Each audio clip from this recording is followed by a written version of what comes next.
In the year 94 Hijrah, another decisive battle takes place in the final days of the month of Ramadan. Once again, the month of Ramadan, but it is on the other side of the world, not on the European side. This is the battle that took place under Muhammad ibn Qasim from the tribe of Thaqif in Ta'if. And it is taking place in the province of Sindh, in the land of India. Hajjaj ibn Yusuf had sent Muhammad ibn Qasim to battle one of the kings that had hijacked Muslim ships, and he had molested the women on the ship, and he had done things to the Muslims. Hajjaj ibn Yusuf sent a small army under the leadership of a relative of his, and that is Muhammad ibn Qasim. And Muhammad ibn Qasim, another young man in his 20s, Muhammad ibn Qasim came with barely a few thousand troops, and Indian cavalry and Indian swords and Indian horsemen were feared throughout the medieval world. And in my seerah classes, I mentioned even Indian swords are mentioned by the Prophet ﷺ as being of the best swords of the time.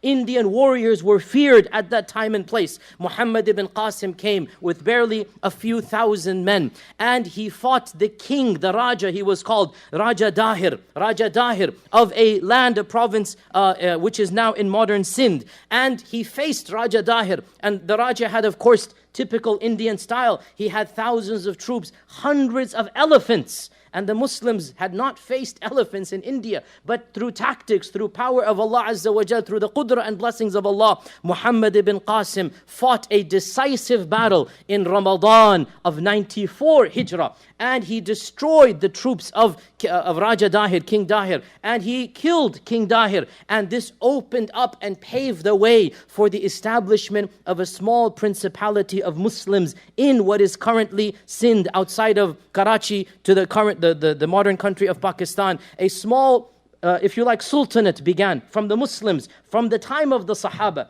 And this was the land of Multan, and the land of Makran, and the land of Sindh. And there was a dynasty, where I talked about this in my previous classes, the Habadid dynasty, that flourished there, Muslim kings, that flourished in Muslim, if you like, India, for hundreds of years, until other Islamic civilizations came, Mahmud al-Ghaznavi and others. But this Islamic civilization began in the time of the Sahaba. And what opened the doors was the decisive battle that took place in Ramadan of the year 94 Hijrah. And that place where the Muslims established their land, where the Muslims established a sultanate, that place has remained a Muslim land up until modernity. And the modern nation state of Pakistan, of course, it includes this territory that goes back to that very time. And Pakistanis pride themselves, and inshallah this is a halal pride, that Pakistan is the only nation state in modernity that was founded with the name of Islam and for the explicit purpose of protecting Muslims. And we can take pride in the fact that during the time of the Sahaba, Muhammad ibn Qasim opened up a land that is currently sitting inside the domains of Pakistan. It is literally 100 miles outside of Karachi, and the remnants of the cities that were established, the remnants of Multan and Makran, which were, by the way, magnificent civilizations. The architecture, they had so many technological advancements that the other Indians were marveling at. The remnants of those civilizations to this day exist. All of this began in the month of Ramadan in 94 Hijrah.